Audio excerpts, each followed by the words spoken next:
ಪರಮೇಶ್ವರ ಗುರು ಸಾಕ್ಷಾತ್ ಪರಬ್ರಹ್ಮ ತಸ್ಮೈ ಶ್ರೀ ಗುರುವೇ ನಮಃ. ನಾನು ಯಾರು? ಗೌಡ, ನರಹಟ್ಟಿಯ ನಾಗರಾಯ ಗೌಡ. ಇಲ್ಲಿ ನನ್ನದೇ ಅಧಿಕಾರ.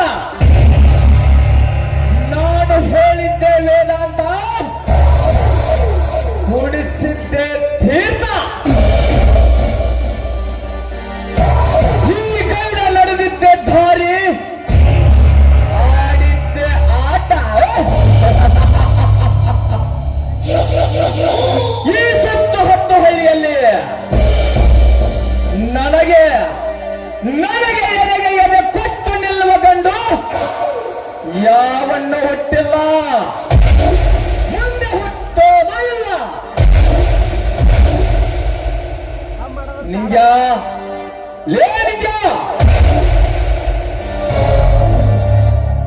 ಯಾಕ್ರಿಪ್ಪ ಗೌಡ ಎತ್ತಲ್ಲಾಗ ಎಣ್ಣೆ ಎಂಡಾತೇನ್ರಿ ಅಪ್ಪ ಯಾಗವ್ರಾದ್ರಿ? ನೋಡಲೇ ನಿಂಗ, ಈ ವರ್ಷ ನಮ್ಮೂರಿಗೆ ಮಳೆಯಂತೂ ಚೆನ್ನಾಗಿ ಆಗಿದೆ. ಬೇಗನೆ ಎಲ್ಲ ಹೊಲದ ಬೆತ್ತು ಬೀಜಗಳನ್ನು ರೆಡಿ ಮಾಡಿಕೊ ಹೋಗುವ. ಆದ್ರಪ್ಪ ಗೌಡ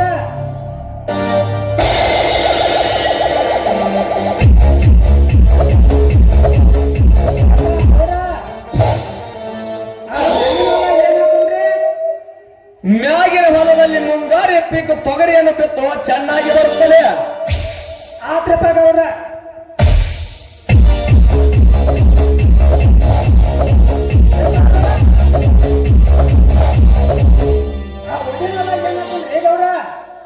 ಅಲ್ಲಿ ಏನಾದರೂ ಕಿರಾಣಿ ಆಗುವಾಗ ಬಿತ್ತು ನಿಂಗ. ಆ ಕಿರಾಣಾಗ ಕುಂಡಿ ಅಗಡಿ ಆಗ್ತ ನೋಡ್ರಿ. ಕುಂಡಿ ಹೋಗು ಹೋಗು, ಬೇಗನೆ ಎಲ್ಲ ಬೆತ್ತು ಸಿದ್ಧತೆ ಮಾಡಿಕೊ ಹೋಗು.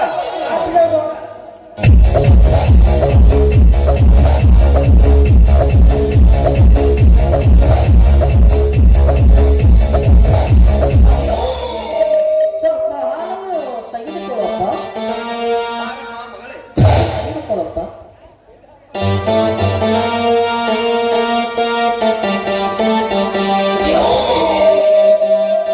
ಏನಪ್ಪ ಇವತ್ತ ವಿಚಾರ ನೋಡ್ತಾ ಕುಳಿತಿರ್ತಿಯಲ್ಲ, ನೀವೇನು ಚಿಂತೆ ಮಾಡಬೇಡಪ್ಪ. ಮಗಳೇ ಪದ್ಮ, ನೀನು ಬೆಳೆದು ದೊಡ್ಡಗಳಾಗಿ ಬಿಟ್ಟೆಯಮ್ಮ. ನನಗೆ ನಿನ್ನದೇ ಚಿಂತೆನಮ್ಮ, ನಿನ್ನದೇ ಚಿಂತೆ. ನಿನ್ನನ್ನು ಯಾವ ಊರ ಗೌಡನಿಗೆ ಕೊಡಬೇಕು ಅಥವಾ ಯಾವ ಊರ ಬೇಸಾಯನಿಗೆ ಕೊಡಬೇಕು ಅಂತ ನಿನ್ನದೇ ಚಿಂತೆ ಮಾಡುತ್ತಿದ್ದೇನಮ್ಮ. ಅಪ್ಪ, ನಮ್ಮನ್ನು ಮದುವೆ ಮಾಡಿಕೊಳ್ಳುವರ ಯಾವ ಊರ ಗೌಡರು ಬರುತ್ತಾರೆ ಬರಲಿ, ಆ ಮೊದಲು ಬಂದ ವರವನ್ನು ನಾನು ಮದುವೆ ಮಾಡಿಕೊಳ್ಳುತ್ತೇನಪ್ಪ. ಅವರು ಬಂದ ಮೇಲೆ ಅವ್ರನ್ನನ್ನು ನೀನು ಕೋನ ಗುರತ ಹಿಡಿದು ತಿಳಿದುಕೊಂಡು ಮತ್ತು ಬೇರೆ ಯಾವ ವಿಚಾರಗಳನ್ನು ಬಂದರೆ ಅವರಿಗೆ ತಿರಸ್ಕರಿಸಿ ಮಾತನಾಡಿ ಕಳಿಸಬೇಡಪ್ಪ, ತಿಳಿತೇನು? ನಾನೇಕೆ ತಿರಸ್ಕರಿಸಲಮ್ಮ, ನಾನೇಕೆ ತಿರಸ್ಕರಿಸಲಿ? ಈ ನನ್ನ ಶ್ರೀಮಂತ ಅಂತಸ್ತಕ್ಕೆ ತಕ್ಕ ಅಳಿಯನಾದರೆ ಅಷ್ಟೇ ಸಾಕು. ಹಾ ಮಗಳೇ, ಇಂದು ನಮ್ಮ ಮನೆಗೆ ಯಾರಾದರೂ ಬೀಗರು ಬರುವ ಲಕ್ಷಣಗಳು ಕಂಡು ಬರುತ್ತಿದ್ದಾವಮ್ಮ. ನನಗಾದರೂ ಸಂಶಯ ತೋರುತ್ತದಪ್ಪ, ನಮ್ಮ ಮನೆಗೆ ಬೀಗರ ಬರುವ ಲಕ್ಷಣವನ್ನು ತೋರುತ್ತದಪ್ಪ. ಅಪ್ಪ, ನಾನು ಬೆಳಗಿನಿಂದ ದಡ್ಡಿ ಕಸವನ್ನು ಗುಡಿಸಲು ಹೋದಾಗ ನನ್ನ ಎದುರಿಗೆ ಒಮ್ಮಿಗೆ ದೇವಲೋಕವು ಕಂಡಿತ್ತು. ಅಲ್ಲಿ ಬೆಳಕವು ಗೋಚರವಾಯಿತು. ಆ ಬೆಳಕಿನಲ್ಲಿ ಶಿವನ ಮುಖ, ಶಿವನ ಮೂರ್ತಿ ಕಂಡಿತಪ್ಪ. ಆ ಜಾಗದಲ್ಲಿ ಭೂತ ಪಿಶಾಚಿಗಳು ಬಹಳ ಇರುವು. ಅಲ್ಲದೆ ಉಳಿವಲ್ಲನೆಯನ್ನು ಹಿಡಿದುಕೊಂಡು ತಿರುಗುತ್ತವೆ. ಅಲ್ಲಿ ನಿನಗೇನು ಭಯವಾಗಲಿಲ್ಲವೇನಮ್ಮ? ಏನಿಲ್ಲಪ್ಪ, ನನಗೇನು ಭಯವಾಗಲಿಲ್ಲ. ಸುಮ್ಮನೆ ಮನೆಯಲ್ಲಿ ಇರು ಎಂದರೆ ನನ್ನ ಮಾತು ಕೇಳುವುದಿಲ್ಲ. ಪದ್ಮ, ನಾಳೆಯಿಂದ ನಸುಕಿನಲ್ಲಿ ದಡ್ಡಿ ಗಸಗೂಡಿಸಲು ನೀನು ಹೋಗುವುದು ಬೇಡ. ಅಪ್ಪ, ಮನೆಯಲ್ಲಿರುವ ಆಳುಗಳು ಹೋಗಲಿ, ತಿಳಿಯುತ್ತೇನಮ್ಮ ನಿನಗೆ? ಅಪ್ಪ, ದುಡ್ಡಿನ ತಾಯಿ, ದುಡ್ಡವೇ ದೊಡ್ಡ ಆಸ್ತಿ, ಕೈ ಕೆಸರಾದ್ರ ಬಾಯಿ ಮೊಸರು ಎಂಬಂತೆ ಗಾದಿಯ ಮಾತು ತಿಳಿಯುತ್ತೇನಪ್ಪ. ಒಳ್ಳೆ ಬುದ್ಧಿವಂತಿಕೆ ಅಮ್ಮ, ನಿಂದು ಒಳ್ಳೆ ಬುದ್ಧಿವಂತಿಕೆ. ಇಂಥ ಮಗಳು ನನ್ನ ಹೊಟ್ಟೆಯಲ್ಲಿ ಜನಿಸಬೇಕಾದರೆ ನಾನ್ಯಾವ ಜನ್ಮದಲ್ಲಿ ಏನು ಪುಣ್ಯ ಮಾಡಿದ್ದೇನೋ ಏನು. ಸಾಕ್ಷಾತ್ ಆ ದೇವಲೋಕದ ದೇವತೆಯಂತೆ ಕಾಣುತ್ತದೆ ನನ್ನ ಮಗಳ ಲಕ್ಷಣ.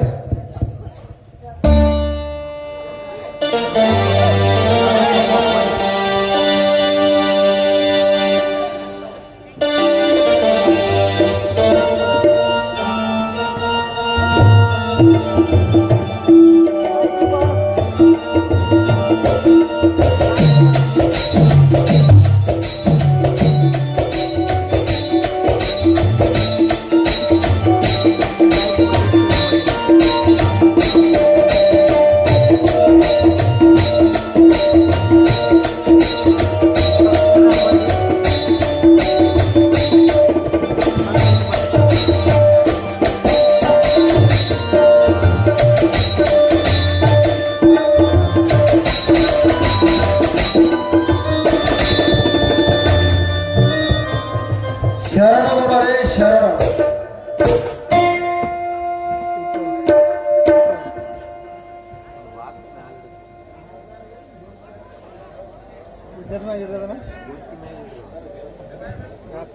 ಶರಣು ಶರಣು, ಬನ್ನಿರಿ ಕುಳಿತುಕೊಳ್ಳಿರಿ.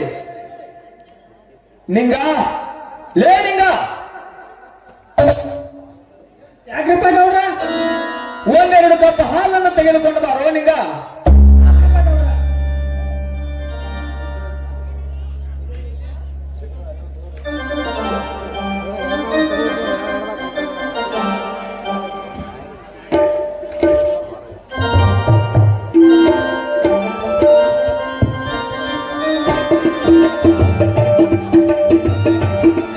ಮಹಾತ್ಮರೇ, ಹಾಲನ್ನು ತೆಗೆದುಕೊಳ್ಳಿ.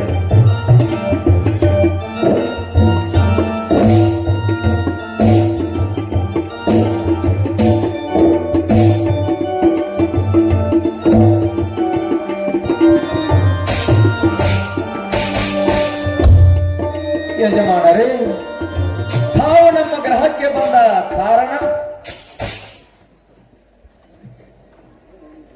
ನಾರಾಯಣರೇ, ನಾವು ನಿಮ್ಮ ಮನೆಗೆ ಕನ್ಯಾರಿಸ್ತರಾಗಿ ಬಂದಿದ್ದೇವೆ ಗೌಡರೇ, ಬಂದಿದ್ದೇವೆ. ಓಹೋ, ಕನ್ಯಾ ನಿಮ್ಮ ಮಗನಿಗೋ ಅಥವಾ ನಿಮ್ಮ ಮೊಮ್ಮಗನಿಗೋ? ಗೌಡರೇ, ಸ್ವಂತ ಕನ್ಯಾ ನನಗೆ ಬೇಕು. ಮದುವೆ ಮಾಡಿಕೊಳ್ಳುವ ವರನು ನಾನೇ ಗೌಡರೇ. ಏನು ಮಾತನಾಡುತ್ತಿರುವಿರೋ ಸರಿಯಾಗಿ ಮಾತನಾಡಿರಿ. ಈ ಗೌಡನ ಮುಂದೆ ಚಷ್ಟರ ಮಾತು ಎಂದಿಗೂ ನಡೆಯೋದಿಲ್ಲ. ನಾನ್ಯಾರೆಂಬುದನ್ನು ಅರಿತುಕೊಂಡು ಇಲ್ಲಿಗೆ ಬಂದಿರೋ ಅಥವಾ ಇಲ್ಲ? ನಾರಾಯಣರೇ, ನೀವು ಯಾರೆಂಬುದನ್ನು ಗೊತ್ತು ಮಾಡಿಕೊಂಡು ತಮ್ಮ ಘರಕ್ಕೆ ಕನ್ಯಾ ಕೇಳಲು ಬಂದಿರುವೆ.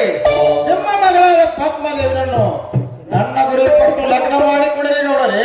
ಎಲ್ಲ ಬೋಲಿ ಬಡಕ ಸನ್ಯಾಸಿ, ನಿನ್ನ ಗುರು ನೀನಿದ್ದಲ್ಲಿ ನನ್ನ ಮುಂದೆ ನಿಮ್ಮ ಆಟ ಸಾಗೋದಿಲ್ಲ. ಈ ನಿನ್ನ ಗುರುವಿನ ಡಂಬಾಚಾರದ ಡಂಗುರವನ್ನು ನನ್ನ ಮುಂದೆ ಸಾರಬೇಡ.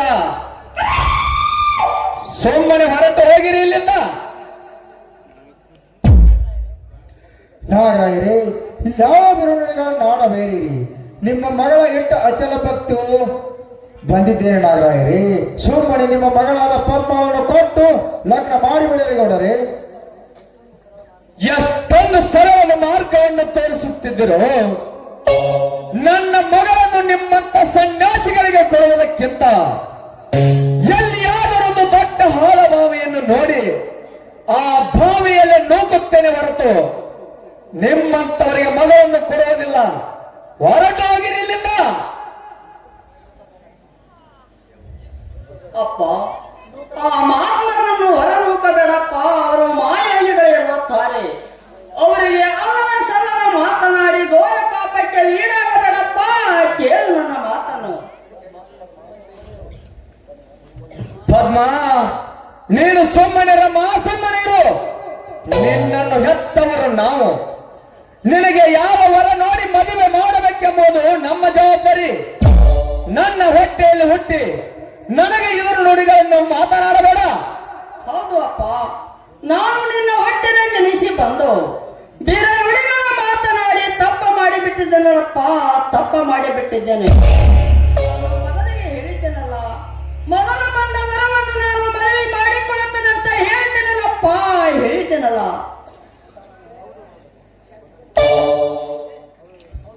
ಹೌದು ಗೌಡರೇ, ಹೌದು. ತಾಯಿ ಪದ್ಮಾದೇವರು ಹೇಳೋ ಮಾತಾ ನಿಜ ಗೌಡರೇ. ತಾಯಿಯ ಮಾತಿಗೆ ಅನುಮತಿ ಕೊಡಿರಿ ಗೌಡರೇ, ಕೊಡಿರಿ. ನಡೀರೋ ಸನ್ಯಾಸಿಗಳೇ. ಹೌದಲ್ಲ ಮಾತನಾಡಬೇಡಿರಿ ಗೌಡರೇ. ನಿಮ್ಮ ಮಗಳ ಭಕ್ತಿಗೆ ಆ ಸೃಷ್ಟಿಕರ್ತನು ಪ್ರಸನ್ನಾಗಿದ್ದಾನೆ ಅಂದ ಬಳಿಕ ಸುಮ್ಮನೆ ನಿಮ್ಮ ಮಗಳಾದ ಪದ್ಮವನ್ನು ಕೊಟ್ಟು ಲಗ್ನ ಮಾಡಿದ್ದಾರೆ ಗೌಡರೇ. ಎಲ್ಲೋ ಸನ್ಯಾಸಿ, ಕಣ್ಣಿಗೆ ನೋಡಲು ಮುದುಕನಾಗಿ ಗೋರಿಗೆ ಹೋಗುವ ಘೂರನಾಗಿ ವರ ಕೇಳಲು ಬಂದಿದ್ದಾನೆ ಮೂರ್ಖ. 60 ವರ್ಷದವನಾಗಿ ಅರುಮರು ಹಿಡಿದುಕೊಂಡು ವರ ಕೇಳಲು ಬಂದಿರುವೆಯಲ್ಲ ಭೂಪ, ಹೊರಟು ಹೋಗಿರಿ ಇಲ್ಲಿಂದ. ಕನ್ಯ ಪರದಂತೆ ಹೋಗುತ್ತೇವೆ ಶ್ರೀಮಂತರೇ. ಈ ನಿನ್ನ ಶ್ರೀಮಂತಿಕೆ ಅಮರದಲ್ಲಿ ಎಷ್ಟೊಂದು ಮಾತನಾಡಿದೆವು. ಈ ನಿನ್ನ ಶ್ರೀಮಂತಿಕೆಯು ಅಷ್ಟೇ, ಬಡತನವೂ ಅಷ್ಟೇ.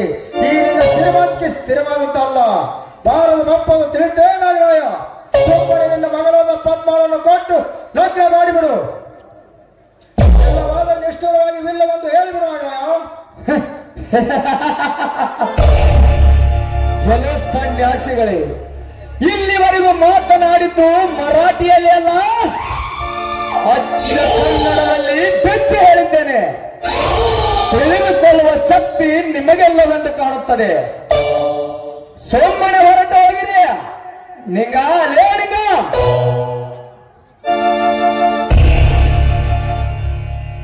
ಗೌಡ್ರ ಯಪ್ಪ ಅಮೋಕ್ಷ ದಾಸನವ್ರು ಬಂದ್ರಲ್ಲಿ.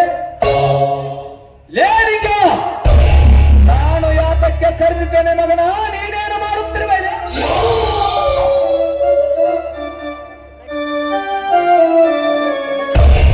ಮೊದಲು ಈ ಸನ್ಯಾಸಿಗಳನ್ನು ಹೊರಡೋಕಿ ಬಿಡ. ನಿಮ್ಮಪ್ಪ ನನ್ನ ಗುರುವಿನದು ನೋಡಬೇಡಪ್ಪ, ನನ್ನಪ್ಪ. ಯವ್ವ ತಾಯಿ, ಇಂಥ ಮಹಾತ್ಮವ್ರು ನೋಕಿ ಕಣ್ಣು ಕಳ್ಕೊಂಡ್ರು ಹೊತ್ತು ಬಂದಿತ್ರಿ ಯವ್ವ. ಲೇ ಮಗನ,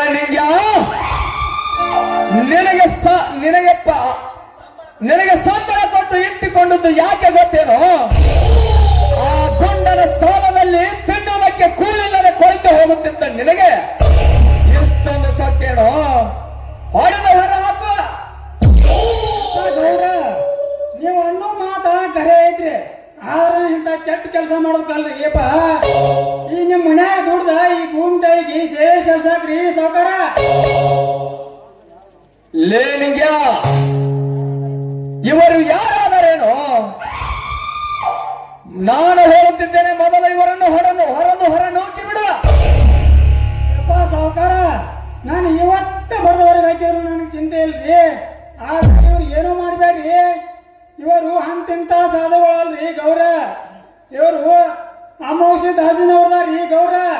ಕಣ್ಣಾಗ ಮಾತಾಡಿದ್ರಿ ಅಂದ್ರೆ ಬೆಂಕಿ ಕೆಡವಾಗಿ ಬಿನ್ಸಾಯಿ ಹೊತ್ತು ಬಂತ್ರಿ ಗೌರ. ಮಾಡಿ ಮಾತಾಡಿ.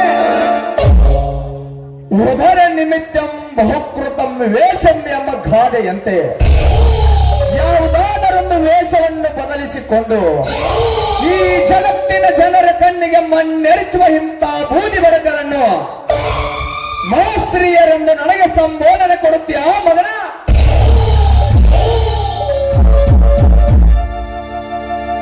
ಎಲೆ ಸನ್ಯಾಸಿಗಳೇ, ಸೋಮವಾರ ಇಲ್ಲಿಂದ ಹೊರಟು ಹೋದರೆ ಸರಿ, ಎಲ್ಲವಾದರೆ ಈ ನನ್ನ ಚಾಟಿ ಏಟಿಗೆ ಆವತ್ತಿಯಾಗಬೇಕಾಗುತ್ತದೆ ನಿಮ್ಮ ದೇಹ.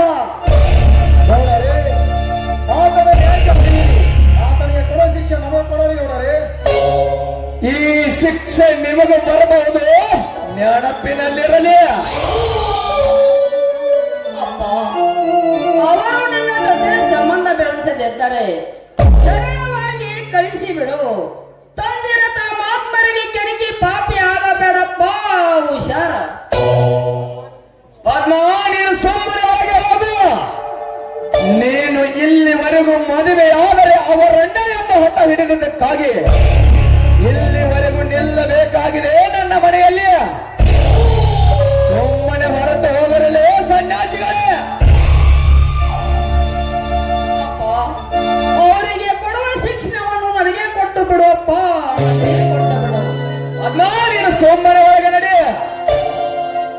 ತೆಗೆದುಕೊಳ್ಳೋ ಹೆಣ್ಣನ್ನ.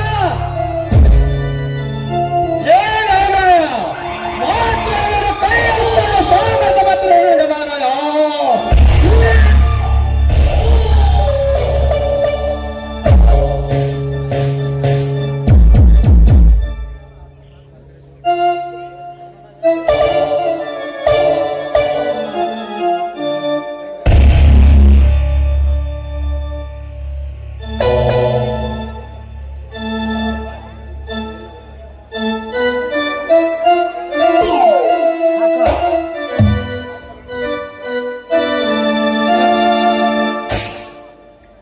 ನಾರಾಯ ಹೊಡೆ, ನಿನ್ನ ಮನ ಪೂರ್ತಿ ಆಗುವುದರವರೆಗೆ ಹೊಡೆ.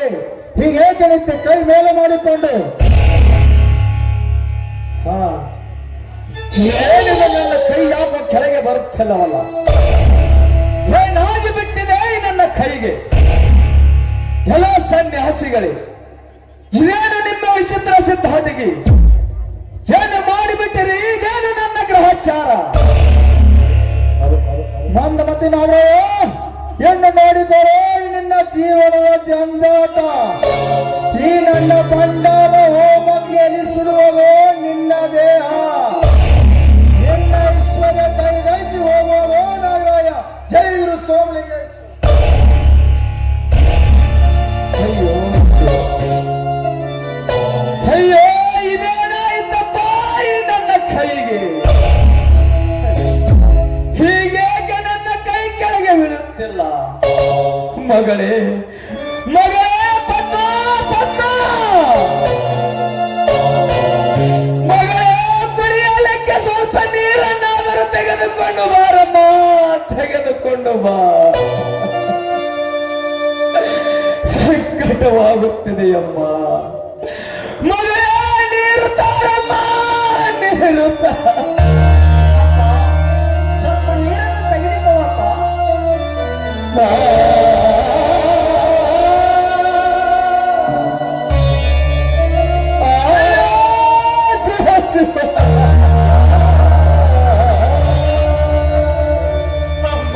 ಮಗಳೇ,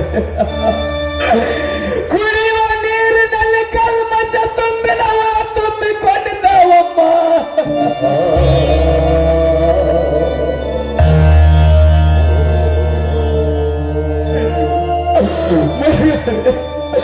ಹೊಟ್ಟೆಯಲ್ಲಿ ಸಂಕಟವಾಗುತ್ತದೆ ಅಮ್ಮ, ನನಗೆ ಸಂಕಟ.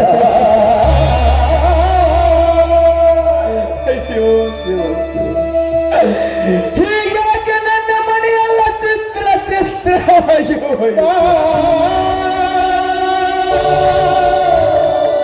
ಅಯ್ಯೋ, ಹೀಗಾಗಿ ನನ್ನ ಕರಳೆಲ್ಲ ಬಿದ್ದು ಒಂದಾರಿಗೆ ಹತ್ತಿದ್ದಾವೆ.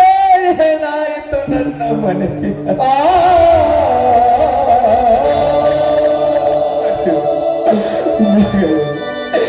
ಈ ಬಾಧೆಯು, ಈ ಸಂಕಟ ನನಗೋ ಅಥವಾ ನಿನಗೇನಾದರೂ ಇದೆಯಮ್ಮ? ನಿನಗೇನಾದರೂ ಈ ಬಾಧೆ ನನಗೂ ಬರಬೇಕಂತ ನಿನ್ನ ಇಚ್ಛೆನಪ್ಪ, ನನ್ನ ಇಚ್ಛೆನು. ಅಯ್ಯೋ ಹಾಗೆ ಇಲ್ಲಪ್ಪ.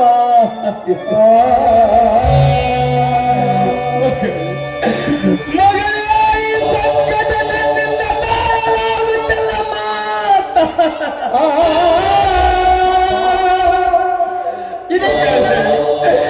ಮಗಳೇ, ನಾನು ಖಂಡಿತ ಮಾಡ್ಕೊಳ್ಳಲ್ಲಮ್ಮ, ಖಂಡಿತ.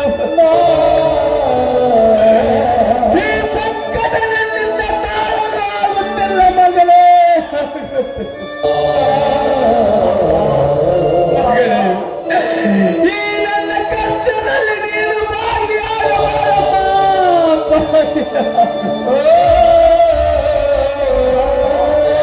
ಇದಕ್ಕೆ ನಾನೇನು ಮಾಡಲಿ ತಂದೆ, ನಾನೇನು ಮಾಡಲಿ?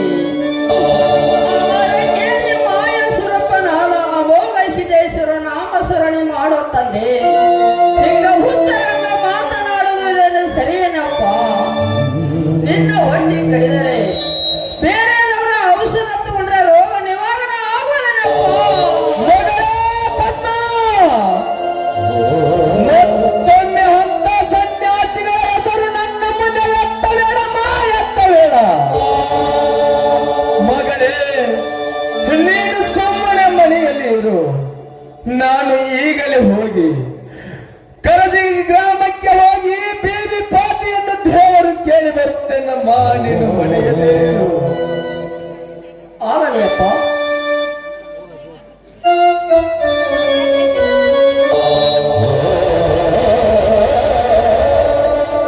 ಶಿವ ಶಿವ ಶಿವ ಶಿವ ನಮ್ಮ ತಂದೆಯರನ್ನು ಪಾಪ ಕೋಪದಲ್ಲಿ ನುಗ್ಗುತ್ತಾ ಇರುತ್ತಾನೆ. ವೃದ್ಧನಿರಲಿ ಯುವಕನಿರಲಿ ಮಗನ ಬಂದವರನ್ನು ನಾನು ಮದುವೆ ಮಾಡಿಕೊಳ್ಳಬೇಕಂತೂ ಆಟ ಹಿಡಿದಿರುತ್ತೇನೆ. ದೇವ ಗುರು ಸೋಮಲಿಂಗೇಶ್ವರ ನಿಮ್ಮ ಕೃಪಾ ಆಶೀರ್ವಾದ ನನ್ನ ಮೇಗೆ ಇರಲಿ ದೇವ. ಅಂದು ನಾನು ಬೆಳಗಾಗಿ ತಡ್ಡಿ ಕಸವನ್ನು ಉಡಿಸಲು ಹೋದಾಗ ನನ್ನ ಎದುರಿಗೆ ಭಕ್ತಿ ಪರಶಿವನರಾದಂತವರು ಕಣ್ಮೂಟ ಕಂಡಿದ್ದೇನೆ. ಅವರು ಸೋಮಾನ ಪುರುಷರಲ್ಲ, ದೇವತಾ ಪುರುಷರಿಂದ ಉದ್ವೇಷಿ ಬಂದವರು ಇರುತ್ತಾರೆ. ನಮ್ಮ ಕಣ್ಣುಗಳಿಗೆ ಕಾಣಿಸಿದರು.